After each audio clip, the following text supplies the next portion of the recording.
Bendecido día en el Señor.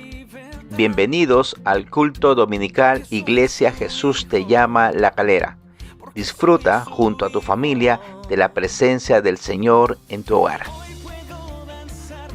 Amado hermano, amado amigo de la Iglesia Jesús te llama de La Calera. Qué bueno es vernos por estos 4 medios digitales.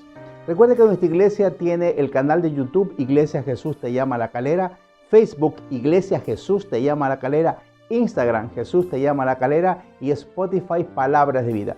4 medios digitales y necesitamos que al canal de YouTube usted se suscriba y le dé clic a la campanita. Exponernos a la palabra de Dios siempre es de bendición. Exponernos a la verdad de Dios siempre será de bendición para todas las personas que escuchamos, que meditamos y que caminamos en base a esta preciosa palabra de Dios. Los invito cada domingo a escuchar la palabra de Dios, la cual nos sostiene en los momentos de dificultad, la cual nos da fuerza en los momentos de debilidad. Que el Señor te bendiga y disfrutemos de la poderosa palabra de Dios.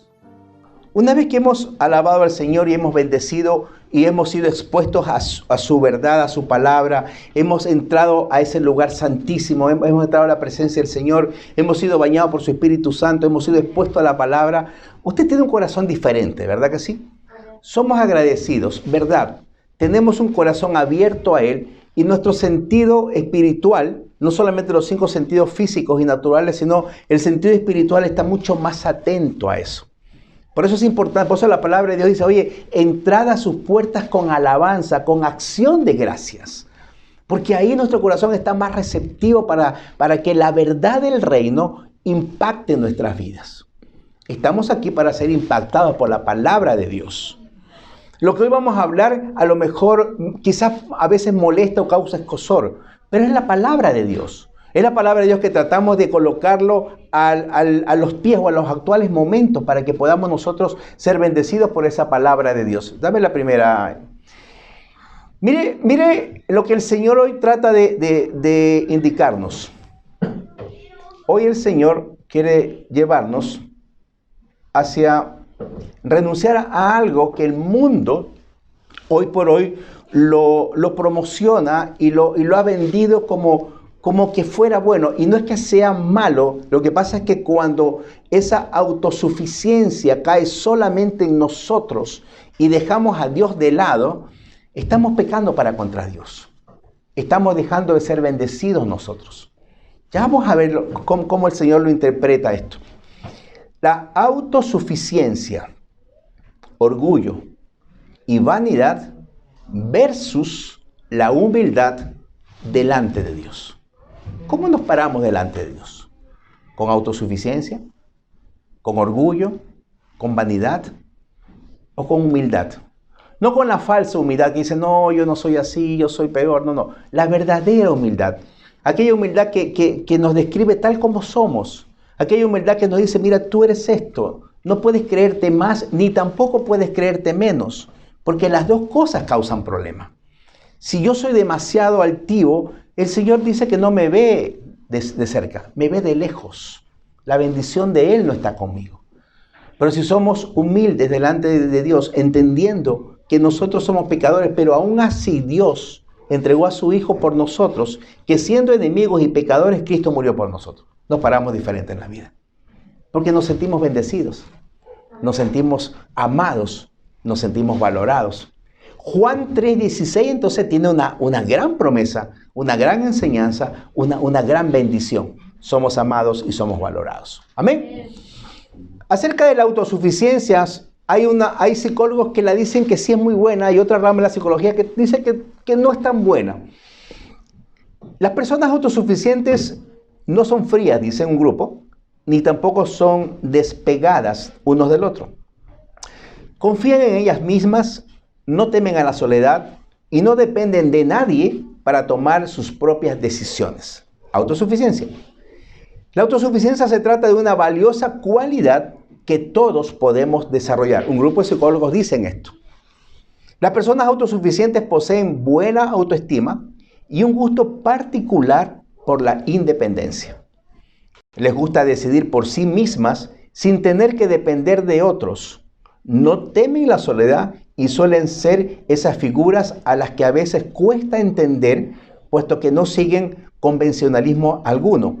Porque más allá de estas características, les define su libertad de pensamiento. Un grupo de psicólogos dicen esto: oye, es bueno ser autosuficiente, tú no dependes de nadie, tú eres libre de hacer todo lo que tú quieras, toma tus decisiones, tú eres autosuficiente, estás empoderado, y esa palabra empoderamiento usted la va a escuchar hoy a diario básicamente, ¿verdad?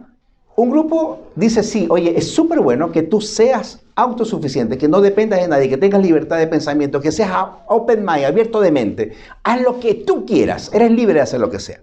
Pero recuerde que la libertad, mi libertad termina donde comienza la libertad del otro. Así debería de ser. Pero hoy vivimos sociedades egoístas, egocéntricas, hedonistas, que solo buscan en el disfrute, en el placer, en que si el otro está sufriendo, se lo buscó él mismo, da lo mismo. Y Dios nos dice que nosotros tenemos que ser más bien una familia. Es diferente, ¿verdad que sí? Amén. Sin embargo, tomemos en cuenta que nacemos siendo criaturas completamente dependientes de nuestros progenitores. ¿Usted se ha puesto a pensar en esto? El ser humano es la criatura más dependiente de cada uno, de todas las criaturas creadas por el Señor. Si un ser humano no es cuidado desde el momento de nacimiento, lo más seguro es que esa persona perezca. ¿Han visto ustedes los animalitos? Cómo ellos apenas nacen, tienen que pararse, porque si no se paran, no pueden succionar y alimentarse de su madre. ¿Han visto eso? Sin embargo, el ser humano es muy dependiente. Desde que nace necesita que alguien lo tome, que alguien le corte el cordón umbilical, que alguien le quite aspire las secreciones de la boca para que pueda respirar bien. Necesita ser amamantado, necesita ser limpiado, cuidado, bañado, alimentado durante mucho tiempo en su vida. Somos personas dependientes. O sea, la independencia y la autosuficiencia no es del ser humano. Al punto de que el Señor mismo, dice ahí en Génesis 2:18, cuando comienza a tener toda la creación y ve al ser humano solo, ve al hombre solo y le dice, oye, no es bueno que el hombre esté solo. Le haré ayuda idónea. Es verdad que le hace una mujer y ahí nace el matrimonio, la institución del matrimonio. Pero definitivamente los seres humanos somos personas y criaturas de sociedad. Vivimos siempre rodeados unos del otro. La autosuficiencia en nosotros mal entendida nos hace daño y nos perjudica. ¿Amén? ¿Me están siguiendo a dónde quiero ir? Amén. El empoderamiento y autosuficiencia, concepto muy vendido en los últimos años, sobre todo en los jóvenes, aunque suena muy bien, tiene su lado oscuro: la soledad, los sentimientos de vacío, la insatisfacción en las relaciones interpersonales y la ambición profesional desmedida son parte de las consecuencias negativas de esta bonita práctica, entre comillas, de bastarse solos. Aunque unos psicólogos dicen que la autosuficiencia es buena, que no hay destellos de soledad, de amargura, que más bien les ayuda, hay otro grupo que dice, oye, sí es bueno, pero no tanto, porque tiene un lado oscuro. Estas personas son solas, son solitarias. Los sentimientos de vacío que ellos tienen los llevan a veces a agredirse a sí mismos, a sentirse mal. El ser humano es una criatura de sociedad. Suena muy lindo, pero tienen ellos problemas de relaciones interpersonales y existe una ambición profesional desmedida. Son personas que no importa pisar al otro con el fin de ellos seguir ascendiendo en la escalera de su profesión, de su éxito profesional. ¿Verdad? La autosuficiencia, la vanagloria, el orgullo, son parte de consecuencias negativas de esta práctica de bastarse solos. Algunos psicólogos indican que la autosuficiencia la genera la inseguridad. Mire lo contradictorio. Un grupo dice, mira, no, el que es autosuficiente es seguro de sí mismo. Pero otro grupo dice, oye, no, porque más bien ese apartamiento, esa soledad hace de que ellos sean más bien inseguros y se apartan porque no son seguros de tener relaciones personales sanas unos a otros. Quiere decir que cuando nosotros nos reunimos aquí y tenemos buenas relaciones interpersonales, nos amamos, nos protegemos, nos cuidamos, nos llamamos y oramos unos por otros, lo que estamos haciendo es más bien lo que el Señor dice, oye, rodéate de gente que pueda orar y sostenerte en los momentos difíciles. orar los unos por los otros, ayudarnos los unos a otros. Eso es lo que el Señor quiere. O sea, la autosuficiencia está lejos del reino de Dios. La autosuficiencia, dice un grupo que la genera la inseguridad. La persona autosuficiente podría presentar problemas de autoestima y de vanidad. Además, se señala como una de sus causas la ausencia de una figura paterna o materna. O pasar por una experiencia de rechazo también puede provocar esta condición de autosuficiencia. Es importante la crianza por la pareja, papá y mamá. Es súper importante. ¿Se dan cuenta que hay mucho trabajo que hacer? ¿Se dan cuenta que el enemigo ha hecho un trabajo muy bueno al destruir hogares, familias, al destruir las mismas personas? Pero Dios quiere algo diferente. Amén. Dios quiere hoy hablarnos a nuestro corazón y decir entonces que la autosuficiencia, el orgullo y la vanidad se contraponen a la humildad que debemos de tener delante de Dios. Amén. Una vez que hemos abierto y puesto más o menos los fundamentos, quiero que usted abra su Biblia, ahora sí, en el libro de Lucas, capítulo 18, versículos del 9 al 14. Lucas, capítulo 18, versículos del 9 al 14. Una de las parábolas quizás más conocidas y más predicadas. Pero hoy no queremos hablar acerca de la oración que aquí hacen estas dos personas. Queremos hablar más de la actitud que tienen esas dos personas para con Dios. La actitud que tenemos para con los otros. Recuerde que nosotros hemos dicho que somos criaturas de sociedad. Nos tenemos una relación vertical para con Dios y el Señor quiere que tengamos una relación horizontal para con los otros. Por eso los dos mandamientos más importantes en donde resume el Señor la ley dice: amarás al Señor con todo tu corazón, con todo tu ser, con toda tu mente. Vertical a Dios. Y al mismo tiempo, y el segundo dice: y amarás a tu prójimo como a ti mismo. ¿Verdad que sí? Así dice la palabra de Dios, ¿verdad? Lucas 18 del 9 al 12 nos va a tratar de enseñar y dar una promesa muy grande de cómo debemos de acercarnos a Dios o cuál es la actitud que Dios espera que nosotros tengamos cuando nos acercamos a Él.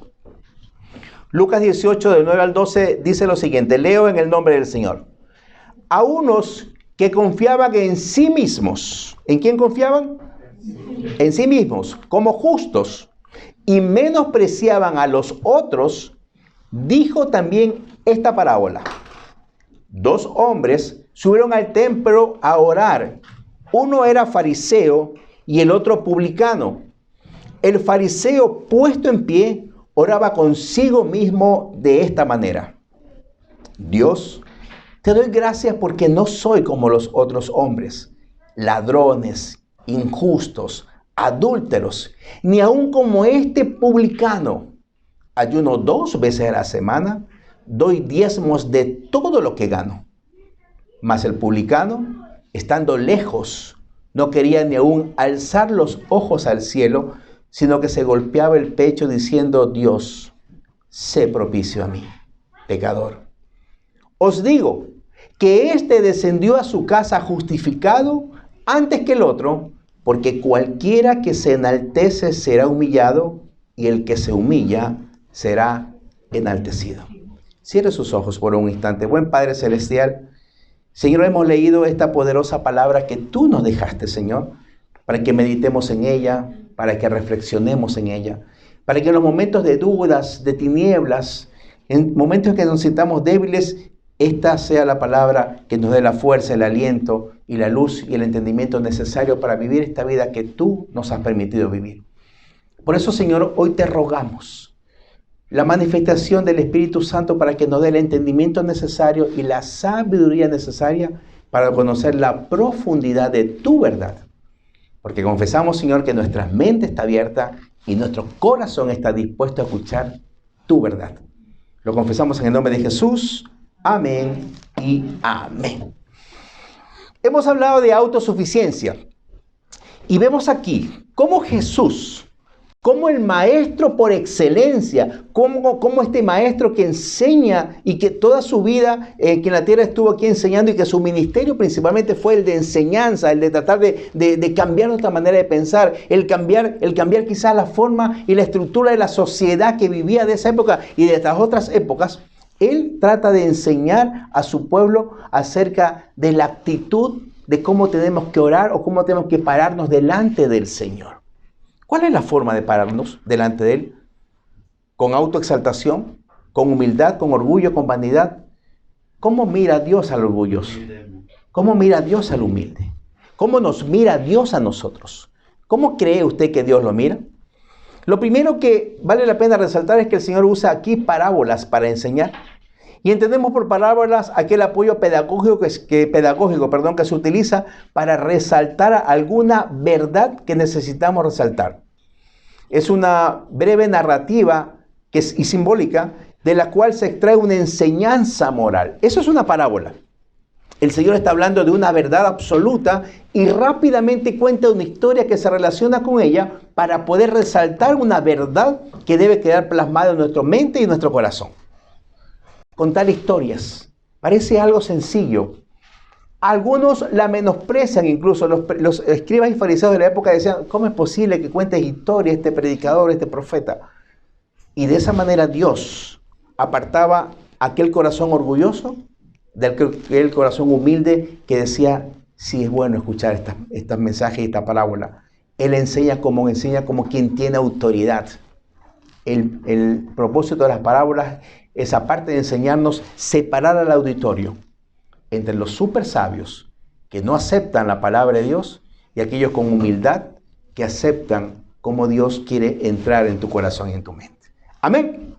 Lo primero entonces a resaltar es que Él usa parábolas y que esta parábola sirve para resaltar mediante una historia entonces una enseñanza moral que necesitamos hoy aprender en base a lo que el Señor nos diga.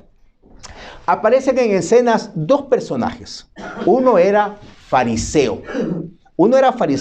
Aquella persona que pertenecía a una secta judía en la época de Jesús, que se caracterizaba por observar escrupulosamente la ley mosaica. Buscaban distinción y alabanza al realizar ritos externos y formas externas de piedad, tales como lavarse las manos excesivamente, ayunar, orar, dar limosna, siendo negligentes con la genuina piedad, y se enorgullecían de sus imaginarias buenas obras. Eso era un fariseo. Por fuera impecable, pulcro, todo el mundo decía: qué lindo. Veían un fariseo y a lo mejor nosotros como padres de la época hubiéramos dicho a nuestros hijos: mira, así tienes que ser tú como él cuando seas grande. Pero Jesús no los trataba bien, les decía hipócritas. Sepulcros blanqueados, por fuera están limpios, impecables, pero por dentro tienen inmundicia, por dentro tienen muerte. Así los trataba Jesús. Entonces quiere decir que Jesús no estaba en contra de la forma como ellos vivían, sino que ellos pretendían ser mejores que los otros. Pretendían que por saber y por querer cumplir ritos eran mejor que los otros. Así los veía Jesús a los fariseos de la época.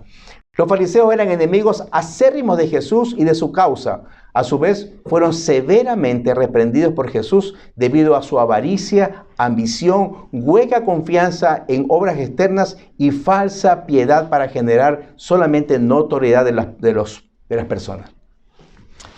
Un fariseo y ahora un publicano. ¿Quién era un publicano? Un publicano era un recaudador de impuestos. Eran detestados por la dureza, codicia, extorsión y engaño que usaban para recaudar más impuestos de los solicitados por el Imperio Romano. Y así se enriquecían. Eran tan odiados, ¿por qué? Porque eran judíos, pero eran judíos que trabajaban para el enemigo. ¿Para qué? Para recaudar impuestos. Y no solamente recaudaban los impuestos justos, sino que suponiendo que aquí había un publicano y le decía: mira, por calera tú tienes que darme 10 millones mensuales de pesos. Pero ellos recaudaban 40 millones de pesos. Los 30 se quedaban para sí y se enriquecían mediante la extorsión que hacían para su propio pueblo judío. Así era, por eso eran odiados. Y el Señor Jesús los contrapone a los dos, a lo más excelso de la sociedad, el fariseo, y a lo más odiado de la sociedad, un publicano. Mire cómo es Jesús. A la vista del ser humano, el fariseo era lo mejor, lo que debería ser imitado por la sociedad. Y el publicano, en cambio, era lo peor, lo detestable. La sociedad odiaba a un publicano. Y la sociedad, por supuesto, exaltaba a un fariseo. Dentro de los fariseos conocidos en la época de Jesús está Nicodemo. ¿Recuerdan a Nicodemo? Nicodemo era un fariseo. Se acerca en la noche a Jesús y de repente le dice: Jesús, ¿cómo voy a llegar al cielo? Y Jesús le revela: tienes que nacer de nuevo. Pero esta vez tienes que nacer del Espíritu y ya no más de la carne. Y Nicodemo no entiende esto. Y le dice: ¿pero cómo puedo meterme otra vez en el vientre de mi madre siendo ya viejo? Y Jesús le explica: tienes que nacer del Espíritu esta vez. Un fariseo conocido, Nicodemo, que después se convierte al Señor, se arrepiente de todo eso y por supuesto camina junto al Señor. Otro fariseo de la época, José de Arimatea, que impidió el cuerpo del Señor Jesús para enterrarlo en una tumba nueva y así cumplir la profecía acerca de Jesús. Quizás uno de los fariseos más conocidos, Saulo de Tarso, fariseo de fariseos, criado a los pies de Gamaliel, conocedor excelso de la palabra. Mataba a los cristianos, perseguía a los cristianos. Este fariseo, enemigo del cristianismo, de repente se encuentra con Jesús camino a Damasco. Jesús lo tumba del caballo, lo deja ciego y envía a Ananías para que pueda orar por él. Y se convierte entonces ahora en un discípulo de Jesús. Mire cómo eran los fariseos, enemigos de Dios, enemigos de la causa de Jesús, contrarios a él. Pero sin embargo, Dios también tiene misericordia para con ellos. Los fariseos se creían lo mejor del mundo y por eso veían a todos los demás por encima del hombro, menospreciaban a los demás. Hablemos un poco de los publicanos, uno de los personajes de peor reputación de la época porque eran traidores y abusaban de sus propios pueblos al cobrar impuestos. Uno de los publicanos más conocidos, Mateo. ¿Recuerda usted Mateo, el discípulo de Jesús? Estaba cobrando impuestos y de repente pasa Jesús cerca de él y al pasar cerca de él, inmediatamente Jesús le dice: ven. ¿Y sabe qué hace Mateo? Deja botado su mesa de impuestos. No le importó primero buscar un reemplazo, simplemente lo sigue a Jesús. Y ahí habla de lo maravilloso que es sentir el llamado de Jesús, de lo irrenunciable que es el maravilloso llamado de Jesús. Otro publicano conocido, Zaqueo. ¿Recuerdan ustedes a Zaqueo? Ese hombre chiquito que tuvo que subirse a un árbol para poder ver a Jesús cuando pasaba por su casa. Y cuando pasa por su casa, Jesús le dice: ¡hey, Zaqueo, baja! Porque es necesario que hoy pose en tu casa. Es necesario que hoy te visite. Y este publicano acepta la entrada de Jesús y cuando entra Jesús a su casa, Jesús lo convence de pecado. ¿Y sabe qué pasa ahí? Se convierte. La presencia de Jesús en nuestra casa hace cambios, nos se convierte y al convertirse Él, el Dios Todopoderoso, Jesús pronuncia esta palabra, esta frase: hoy ha venido la salvación a esta casa. ¿Se da cuenta cómo el Señor puede alcanzar no solamente a los fariseos, sino también a los publicanos? Jesús murió por todos, hermano. No hay nadie que sea tan malvado que no pueda ser perdonado por Dios si se arrepiente, ni nadie que sea tan bueno que no necesite el arrepentimiento para salvación y vida eterna. ¿Amén? ¿Estamos enfocados? Jesús escoge entonces estos dos personajes, lo más detestado de la sociedad y lo más despreciable y lo más destacado, de la sociedad y lo más despreciable, para en esa misma parábola poner a las dos personas y estas dos personas ver cómo se ven cada una. En la época de Jesús dice que había un refrán. Miren cómo decía este refrán: si solo dos personas pudieran entrar al cielo, estas dos personas serían un escriba y un fariseo. Y si dos personas merecerían ir al infierno, solamente habrían dos personas: las prostitutas y los publicanos. Así de diferente eran estos dos personajes. Y Jesús los une en esta parábola para reflexionar mediante ella. ¿Cómo nos vemos? ¿Cómo creemos que somos? ¿Con quién nos comparamos? Es lo que el Señor hoy nos invita a reflexionar. Jesús nos enseña mediante esta parábola este tema y lo peligroso de no alcanzar el perdón a menos que realmente sepamos quiénes somos, a menos que sepamos qué tan humildes somos. Primera cosa que quisiera que reflexionemos es: ¿qué piensas de ti mismo? Versículos 9 y 10. Reflexionemos en la palabra. Hemos hablado acerca del publicano, hemos hablado acerca del fariseo, hemos hablado de cómo era la sociedad de Jesús en esos momentos, hemos hablado de que Jesús une a dos personajes, el más destacado, el fariseo, y el más odiado, el publicano. Que Dios quiere alcanzar a todo el mundo, que Dios tiene amor para todo el mundo, que Dios quiere que nosotros no tengamos autosuficiencia, sino que más bien dependamos de Él. Eso es lo que Dios quiere, eso es lo que Dios hoy nos está diciendo. Oye, ¿con qué actitud tú vienes? ¿Con una actitud de no necesitarme a mí? ¿O con la actitud humilde de decir, Señor, todo lo puedo en Cristo que me fortalece? ¿Qué piensas de ti mismo? Versículos 9 y 10. A unos, escuche bien esta frase, a unos que confiaban en sí mismos como justos y menospreciaban a los otros, dijo también esta parábola. 2 hombres subieron al templo a orar. Uno era fariseo y el otro publicano. Cuidado cómo nos vemos. Cuidado cómo te ves a ti mismo y cómo ves a los demás. Pues el orgullo, la vanagloria, la soberbia nos alejan de Dios.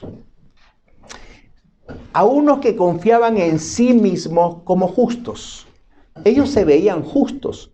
Los fariseos eran la élite de la élite, la crème de la crème.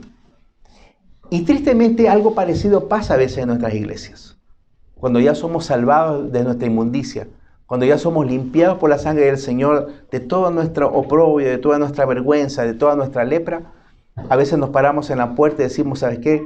Tú no puedes pasar aquí. Porque tu pecado, primero tienes que limpiarte de tu pecado para que tú puedas entrar acá. Y una iglesia tiene que estar abierta a todo el mundo. Porque ¿sabe qué? Nosotros no cambiamos a nadie. Nosotros exponemos la palabra, exponemos la verdad, le decimos lo que la palabra de Dios dice. Y el Espíritu Santo es el que transforma vidas. ¿Cuántos de nosotros hemos sido transformados por Jesús? ¿Cómo fuéramos si Dios no se hubiera atravesado nuestro camino? ¿Dónde estaríamos hoy? ¿Qué sería de nosotros? ¿Qué sería de mí si no me hubieras alcanzado tu amor? ¿Dónde estaríamos hoy? ¿Se da cuenta? ¿Dios te ama? ¿Se siente amado? ¿Se siente buscado por Dios? Hermanos, Dios estuvo buscándolo por años. Por años fuimos expuestos a la verdad. Por años Él estuvo buscando. Por años dejó las 99 ovejas y te siguió buscando a ti. Dios te ama. Dios me ama. Pero ¿cómo yo entonces me acerco al Señor? Unos que confiaban en sí mismos como justos y menospreciamos a los demás. A esas personas le contó esta parábola. 2 hombres subieron a orar al templo.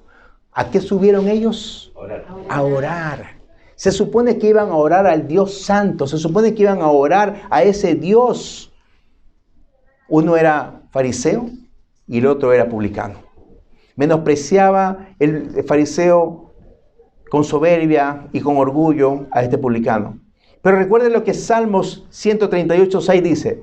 Porque Jehová es excelso y atiende al humilde, mas al altivo mira de lejos. ¿Cómo quiere que nos mire el Señor? ¿De lejos o de cerca? Humildad.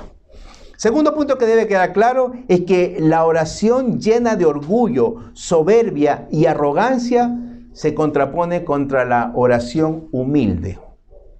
Y esta nos acerca a Dios. Versículos 11 al 13 del mismo libro de Lucas, capítulo 18, dice: el fariseo, puesto en pie, oraba consigo mismo. ¿Con quién oraba él? Consigo mismo. El tipo no oraba con Dios, consigo mismo. De esta manera: Dios, te doy gracias porque no soy como los otros hombres, ladrones, injustos, adúlteros, ni aun como este publicano. Ayuno 2 veces a la semana y doy diezmos de todo lo que gano. Mas el publicano, estando lejos, no quería ni aún alzar los ojos al cielo, sino que se golpeaba el pecho diciendo: Dios, sé propicio a mí, pecador. Aparentemente ambas personas subieron a orar al templo, pero el fariseo estaba hablando consigo mismo. El fariseo no estaba hablando con Dios. De hecho, la palabra de Dios lo dice, oraba consigo mismo de esta manera. El fariseo estaba puesto en pie con una arrogancia y con una forma, entre comillas, espiritual. Y se adoraba a sí mismo. Estaba leyendo su currículum delante de Dios. Estaba diciendo: mira, Dios, te doy gracias porque de verdad que yo soy fenomenal. No hay nadie como yo. Te doy gracias porque tú me hiciste casi perfecto. Es más, yo creo que Jesús murió por gusto por mí. Así era un fariseo de esa época. ¿Cuánto de fariseo tenemos nosotros? Esa es la pregunta que hoy tengo que hacer. Hermanos, cuando estaba preparando este prédica, tuvimos que decir: Señor, ¿Hay algo de fariseo en mí? Escudriña mi corazón. Descúbrelo, devélalo. Revela eso. Porque hermanos, nosotros también somos así. Desafortunadamente no somos todavía perfectos. O mejor aún, afortunadamente no somos aún perfectos. Y Jesús tiene que seguir sacando cosas. Pero tenemos que estar expuestos a esta palabra y a esta verdad. Debemos de tener un corazón humilde para decir, sí Señor, en mí hay algo de fariseo. En mí todavía hay algo que quizás veo a otras personas por encima del hombro. Que quizás creo que porque camino un poco más de años contigo, soy mejor que el otro. O tú me amas más que el otro. Y eso no es cierto. Dios nos ama a todos por igual. A los nuevos, a los más antiguos, a los que recién hoy vienen. Quizás algunos conocen más la palabra y eso está bien. Algunos no conocen mucho la palabra, pero están esforzándose por conocer la palabra. Amén. ¿Cómo me acerco al Señor?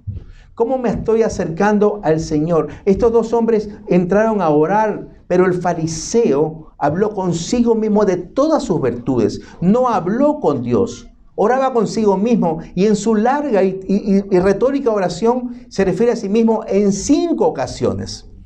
Te doy gracias porque no soy como los otros hombres. Ellos son ladrones, ellos son injustos, ellos son adúlteros. Ni aún como este publicano. Ayuno 2 veces a la semana y doy diezmo de todo lo que gano. Qué orgullo, ¿verdad? Qué autosuficiencia. Qué vanagloria de este fariseo. Lo excelso de la sociedad de Jesús de esa época. El fariseo se alabó a sí mismo y se comparó a otros hombres. Al compararnos con otras personas, casi siempre lo hacemos con alguien que a nuestro juicio está peor que nosotros. ¿Te has comparado con alguien alguna vez? ¿Verdad que sí? Hemos dicho, sí, Señor, yo miento, pero mis mentiras son blancas. Pero mi vecino es mentiroso. Ese miente todos los días. De 10 palabras, 11 son mentiras. Así somos, ¿verdad que sí? Siempre buscamos compararnos a alguien que es peor que nosotros, porque nunca te comparas a alguien que es peor, porque entonces tú quedas al debe. Pero toda comparación siempre trae algo malo en nuestro corazón. Nos daña emocionalmente. La comparación, por eso que las comparaciones son muy malas. Nosotros como padres a veces tendemos a comparar a nuestros hijos. Y siempre hay uno que pierde. Y ese que pierde lo dañamos emocionalmente. Tengamos cuidado con las comparaciones. Ni nosotros merecemos compararnos con otras personas, ni las otras personas merecen ser comparadas entre ellos. ¿Sabes con quién tenemos que compararnos nosotros según la Biblia? Con el Señor Jesús. Porque el Padre quiere que nosotros lleguemos a la estatura de Jesús. ¿Dónde estamos en esa escala? ¿Por el tobillo? ¿Por la planta de los pies? ¿Dónde estamos? Con Jesús. La comparación es con Jesús, no con mi hermano. La comparación es con Jesús.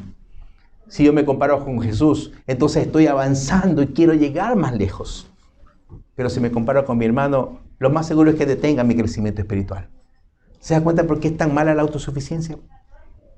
Vivimos en una sociedad y la iglesia es una sociedad también de personas que estamos en reparación, de personas que estamos con problemas, de personas que estamos en el taller del maestro, que estamos en la rueda del alfarero para ir quitando cosas que nos estorban y colocar cosas que nos benefician para relacionarnos mejor con Dios. Amén. Amor, gozo, paz, paciencia, fe, benignidad, bondad, mansedumbre, templanza. ¿Cuánto nos falta de todo eso? A unos más, a otros menos. ¿Cuánto de fariseo hay en mí? Esa es la pregunta que hoy tenemos que hacernos. Y pedir al Espíritu Santo que hoy nos escudriñe y que nos diga, Señor, escudriña mi corazón. Y ve si en él hay camino de perversidad. Podemos imaginar al fariseo orando con su pura palabrería barata, fluida y con un estilo, entre comillas, espiritual. En contraste, imaginamos a ese publicano orando humildemente ahí. Era odiado por la sociedad, pero él se humilló ante Dios. Ni siquiera levantaba la vista al cielo, no se sentía ni siquiera capaz de levantar su mirada al cielo. No se vendió como el mejor, No habló de todos sus logros, no habló de todas sus maravillas, no habló de nada de él. Él simplemente se acordó de que él era un pecador, de que él era un inmundo pecador. Mas el publicano, estando lejos, no quería ni aún alzar los ojos al cielo, sino que se golpeaba el pecho diciendo: Dios, sé propicio a mí, pecador. Humildemente. Él se veía como lo que era, un pecador. Pero vio a Dios como lo que era, su propiciación, su salvación, lo que el Señor había hecho en la cruz. Él era el justo precio, el justo pago por todos los pecados del mundo. Él era el Cordero de Dios que quita el pecado del mundo. ¿Cómo me acerco a Dios? ¿Con arrogancia? ¿Con autosuficiencia? ¿Con vanagloria? ¿Con orgullo? ¿Viendo a los demás de menos? O Señor, me acerco a ti con humildad y digo: sí, Señor, en mí hay muchas cosas que cambiar aún. Por favor, sigue la labor tuya. Yo confío en esa promesa tuya que dices que el que comenzó la buena obra la perfeccionará hasta el día de Jesucristo. ¿Confía usted en el Señor, en que Él quiere hacer esa buena obra? Amén.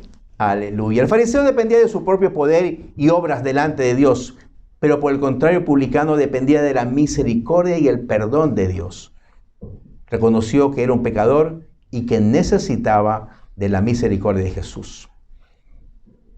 Tercer punto, la humildad trae justificación. La humildad trae justificación. Versículo 14. Jesús dice al auditorio, cuando ya presenta a todos los personajes, cómo era el uno y el otro, qué es lo que estaba haciendo el uno, cuál era la actitud, cómo se presentaron a él, cómo venían delante de Dios, y al final da esta sentencia. Os digo que este descendió. ¿Cuál es este? El publicano, el que está humillado, el que se veía como pecador. Os digo que este descendió a su casa justificado antes que el otro. ¿Cuál se fue justificado? ¿El orgulloso? ¿El vanaglorioso? ¿O el humilde? Aquel que la sociedad despreciaba. Él se fue. ¿Por qué? Por su actitud de humillación delante de Dios. Porque cualquiera que se enaltece, dice Jesús, será humillado. Y el que se humilla será exaltado, será enaltecido. La justificación del publicano fue inmediata. Él humildemente vino delante de Dios sobre la base del sacrificio expiatorio de Jesús y fue justificado inmediatamente. El fariseo veía la oración y su vida espiritual como una manera de ser exaltado ante los demás. Pero el publicano se acercó a Dios con humildad, con verdadera humildad. La verdadera humildad es simplemente ver las cosas como son. El fariseo se veía a sí mismo como algo grandioso, cuando no lo era. Y el publicano se veía a sí mismo como un pecador con necesidad de la misericordia de Dios. Que por supuesto, el Señor iba a tener misericordia de él. No ganamos nada al venir a Dios con una mentira o con el orgullo de la mentira. ¿Cómo nos estamos acercando a Dios? ¿Cómo me acerco a Dios? ¿Hay algo de fariseo en mí, Señor? Mira finalmente la promesa que Dios tiene para aquellos que se acercan a Dios con humildad. Santiago 4:6 dice: pero Él, ¿quién? El Señor, da mayor gracia. Por esto dice: Dios resiste a los soberbios y da gracia a los humildes. Da favor de Dios, da bondad de Dios, da misericordia al humilde. ¿Cómo me acerco a Dios? ¿Cómo soy con mis otras personas que están próximas a mí? ¿Soy arrogante, vanaglorioso, orgulloso? ¿Los miro en menos? ¿Los miro por encima del hombro? ¿O trato de ayudarlos para que sigan adelante? Humildad. Primera de Pedro 5:5 dice: igualmente, jóvenes, estad sujetos a los ancianos, y todos, jóvenes y ancianos, sumisos unos a otros, revestidos de humildad, porque Dios resiste a los soberbios y da gracia a los humildes. Todos estamos aquí. Jóvenes, ancianos, ricos, pobres, altos, gordos, flacos, altos, chicos. Dios necesita entrar a tu corazón hoy. Dios necesita sacar ese fariseo que hay en ti. Dios necesita hoy examinarnos y decirnos, que nosotros podamos decirle: Señor, examina mi corazón. ves en él el camino de perversidad. Señor, no quiero ser como ese fariseo. Quiero tener la humildad de publicano. Pero quiero actuar de mejor manera para contigo y guiado por tu Espíritu Santo. ¿Cuánto de fariseo tenemos? ¿Cuánto de fariseo nos queda? ¿Cuánto de fariseo el Señor tiene que sacar de la vida de cada uno de nosotros? Que hoy el Señor pueda examinar nuestro corazón.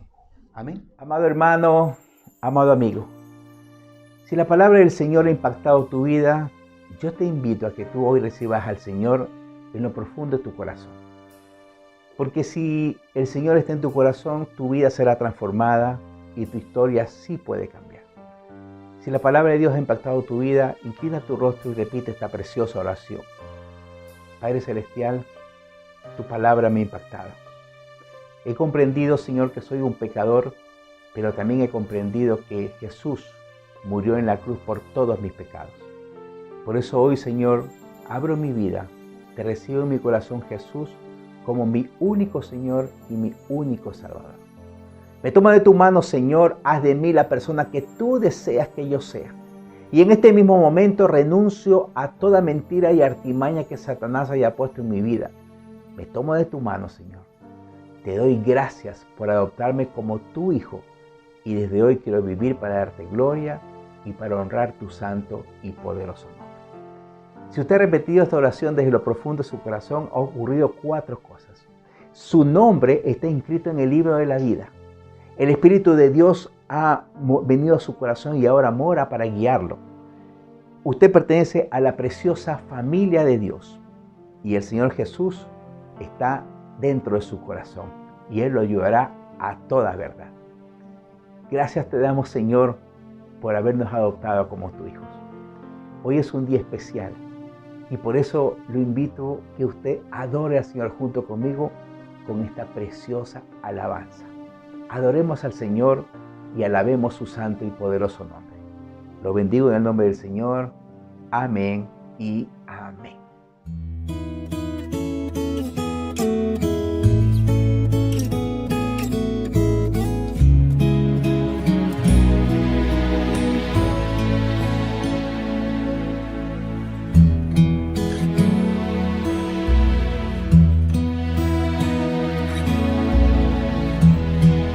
Cuando nadie me ve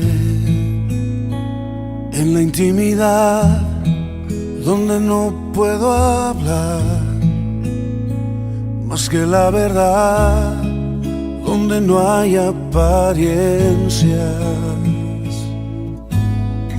donde al descubierto queda mi corazón, allí soy sincero, allí mi apariencia de piedad se va, allí es tu gracia lo que cuenta, tu perdón lo que sustenta para estar de pie.